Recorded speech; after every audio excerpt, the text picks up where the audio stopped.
নমস্কার বন্ধুরা, দেখো নতুন একটা ব্লগ নিয়ে চলে এসেছি তোমাদের সামনে। সবাইকে দেখার অনুরোধ রইল, ভালো লাগলে লাইক করো, কমেন্ট করো, সাবস্ক্রাইব করো।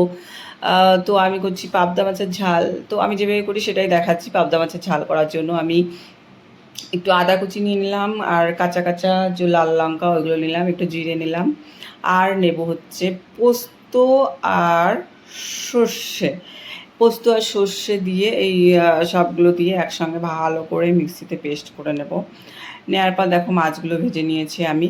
তারপর ওই মশলাটার মধ্যে একটু জল দিয়ে গুলে নেব, পাতলা করে একটুখানি। তারপর দেখো মাছ ভাজার পর কড়াইতে তেল ছিল, ওই তেলের মধ্যে আমি আর একটু তেল দিয়ে দিলাম। দেওয়ার পর তেলটা গরম হয়ে গেছে, আমি তেজপাতা দিয়ে দিলাম কয়েকটা, আর দিলাম কালো জিরে। কালো জিরে ফোড়ন দিয়ে এবার ওই মশলাটা ওর মধ্যে ঢেলে দেবো। ঢেলে দেওয়ার পর তারপর মশলাটা ভালো করে একটু টাইম নিয়ে নুন হলুদ দিয়ে একটু টাইম নিয়ে কষাতে হবে। কষাতে কষাতে দেখবে যে ওর মধ্যে তেল ছেড়ে দিয়েছে, দেখলে বোঝা যাবে যে মশলা থেকে তেলটা ছেড়ে দিয়েছে। তখন ওটার মধ্যে হচ্ছে জল ঢেলে দিতে হবে।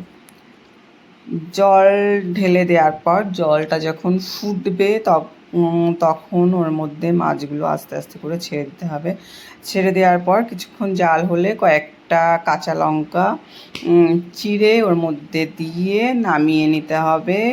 তো বানিয়ে খেয়ে দেখতে পারো, খেতে খুব টেস্টি হয়। তো ভিডিওটা লাস্ট পর্যন্ত যারা যারা দেখছো তাদের অনেক ধন্যবাদ জানাই।